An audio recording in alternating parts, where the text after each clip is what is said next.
Aloha Pisces friends, and welcome to your first week of June tarot reading. I am so glad that you're here. Before we dive in, just a few quick things. Use the promo code SUMMER15 at themagicsiren.com to get 15% off all personal readings this month of June, both emailed and live sessions. Over on Patreon, we have some magical things coming for you this week of June. We have some guided rituals, some bonus readings, and all kinds of other magic. If you want some extra content and exclusive forecast, you'll find all the details for that below. The decks that I'm using today are also linked below in case you're curious or you want to check them out for yourself. And of course, if this reading resonates, don't forget to like, subscribe, and turn your notifications on so you never miss a message or a tarot reading. Okay, let's go ahead and dive right in, see what's coming in for this first week of June for all of our Pisces friends.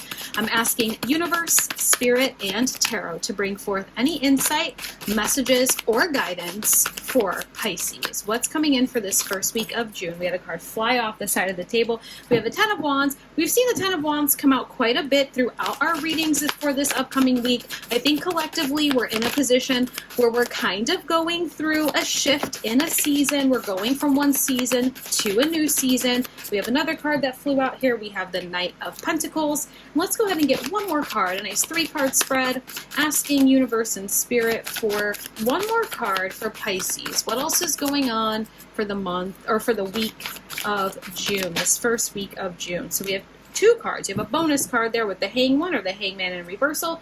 We will take it since it's probably an important message for you.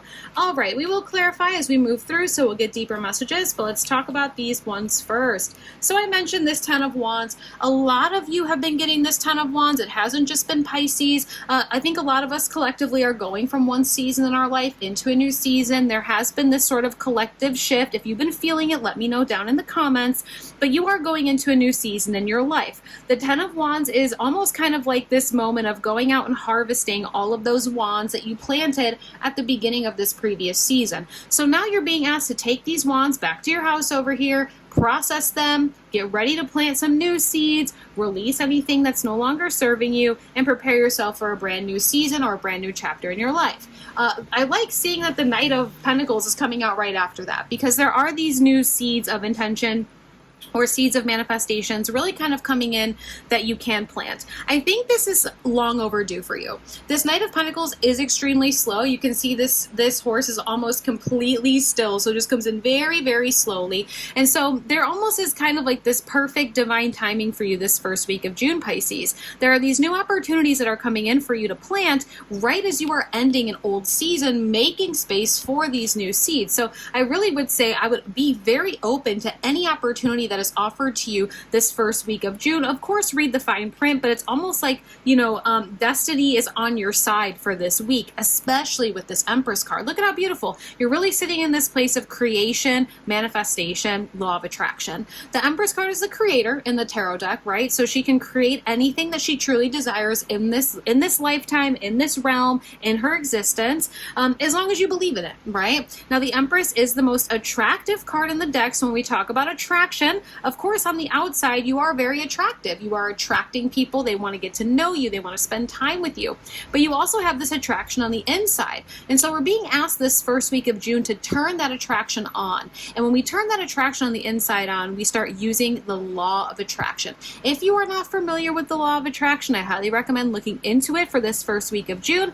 Use it to your best benefit. Allow yourself to be on that higher vibration and start calling in or attracting the things that you truly desire in this life. Use that energy of attraction to be able to call in these seeds, and I would do it now. Right? I would do it now, the Hangman in reversal. But yeah, this Empress energy is wonderful. You're sitting in a place of creation. For some of you, you may even be getting these new creative ideas or creative ventures for this first week of June. And it's interesting because it is happening very quickly. It's happening now. Now, the Hangman or the Hangman, when it comes out in the upright, it does usually represent slowing down and looking at things at a different perspective. This being in the reversal tells me that you recently have done that. Maybe you spent the last month or the last part of this season that you're ending in your life, you have been looking at things in a different perspective, and now you're ready to try something new. You're ready to try planting new seeds and using that law of attraction and really stepping into your place of the creator. I almost kind of feel like this is almost overnight. It's like as soon as June 1st hits for this new week, we're immediately turning into a whole new Pisces, turning a new page and saying, okay, I am the creator. I'm about to literally write the existence that I desire. I want to go ahead and clarify just to get some deeper messages here, kind of see what else universe and spirit have for you for this first week of June. So far, this is absolutely divine timing, very beautiful messages. You're really sitting in a place of happiness and creation. Okay, let's see what we have here. We have the Five of Cups, we have the Tower, we have the Nine of Cups, and we have these two, Three of Swords in reversal, Temperance. Love this combination here. Okay, we'll talk about that in just a minute. You had quite a few bonus cards this week, Pisces. I feel like at the end of the day, this is going to be a pretty big week for you. It's going to be like a big turning point in your, at least for the next 6 months towards the end of the year. And it makes sense with that Tower card as well. Okay, let's kind of go in and talk about this. We have the Five of Cups in reversal. When we see the Five of Cups in the upright, it does represent this sort of feeling of walking away from things that are no longer serving you, but it doesn't feel like it's this sweet ending. This is more feeling like a loss or grief. You've already done this. You've already walked away from something that felt like a loss or grief, and now we're finally in this place where we're ready to end that season. We're no longer carrying the feeling of loss, grief, turmoil. We're really kind of coming into this place saying, okay, now that happened, now that I've walked away from it, I am ready for these new opportunities. The interesting thing is I got that sort of vibe of like, it's almost immediate. It's going to kind of be like a whole new Pisces. And I do feel like it's like whatever these opportunities are for fulfillment, whatever these opportunities are for this sort of new beginning or this new sort of chapter for you, they're really big opportunities. And so even when we get, the Tower moment sometimes can be scary because it's uncomfortable and it's unexpected, but it doesn't necessarily have to be a bad thing. The thing here is for you, with this being on this Knight of Pentacles, on top, you have this Empress card, you have the Nine of Cups, you have all these really powerful cards when it comes to like wish fulfillment and creation. That when I see this Tower card, there is this energy and message of whatever these opportunities are going to change your life. And when things change our life, it is a Tower moment. We're no longer going to be doing the same thing. It might be uncomfortable, right? Because our day-to-day life is going to change. But that doesn't mean that it's necessarily bad. We're allowing the Tower to fall this week so that way we can build a new Tower that's going to give us a lot more fulfillment moving forward. So just remember that some of these opportunities might seem scary. They might seem a little bit intimidating because we know really big changes are about to happen and it's like we can't go back. But I want you to remember that when Tower moments like that happen and you have all of these other cards like the Empress, the Nine of Cups, the Ten of Wands, the Temperance card, you have these really beautiful moments of like, yeah, well, your wishes are finally starting to be fulfilled. Allow that Tower to fall. Here are the opportunities for you to do so. The Nine of Cups is that sort of wish fulfillment, but outside of wish fulfillment, I always say that the Nine of Cups is almost kind of like this bigger picture thinking card, right? In order for our wishes to be fulfilled in the near future, we have to know what they look like. We have to know what they are. So take some time this first week of June while you're tapping into this Empress energy, while you're allowing the old to kind of fade away and fall down so we can rebuild. Ask yourself, what does success look like for me? What does happiness look like for me? What does ultimate fulfillment mean for me? What do I need in order to feel happy in this lifetime?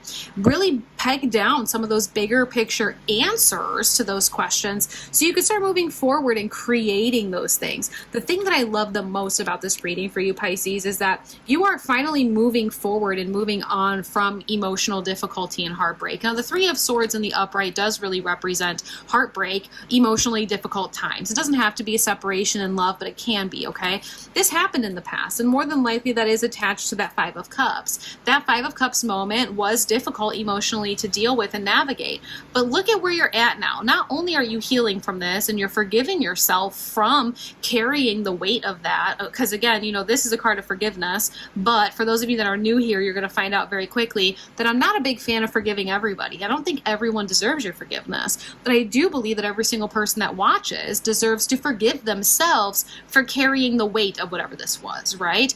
And we're also starting to see the blessing in disguise. The Temperance card is the alchemist, turns water into wine, is able to see that there was a silver silver lining in whatever happened in the past. So it's like you're really coming into yourself this week and seeing that, yeah, there were some very emotionally difficult times in the past. There were some things that we had to walk away from that felt like loss or grief. But at the end of the day, those things needed to happen in order for these new tower moments of opportunity to come in, for you to become the empress that you truly are, the creator of your life, the creator of your wish fulfillment. Let's go ahead on some emotional sort of messages here. This does not have to be about romantic love. These can be about any sort of self-love, relationships with friends, family, anything really. We have love yourself first. Your self-respect makes you more romantically attractive, and that's really Empress energy there, all about self-love, self-care, believing that you are the most attractive thing in your reality, right? This is empowering. Little summary here. We are ending one season in our life, going into a new season. It's not just you, it's a collective energy. For you, however, it's nice because you are walking away from moments that felt like grief and loss that are ultimately opening up these new opportunities for you. These new opportunities might feel a little bit intimidating because they are going to change your life for the big time, but that's okay. If you allow that tower to fall and you take those seeds and plant them, you're slowly going to start to see that you are creating these sort of wish fulfillment moments for you. Take this first week of June, evaluate what those wish fulfillment moments mean for you, and start moving forward towards that silver lining, okay? You're starting to see that the things that happened in the past, you've shifted your perspective on it, and you're able to see that everything did happen for a reason. Give yourself some extra time for self-love and self-care this week, and overall, I hope you enjoyed this reading. Hopefully you could find some clarity and guidance with it as well. If you would like a personal reading with me, head over to themagicsiren.com. Otherwise, I'll see you again in a couple of days for another reading. Aloha.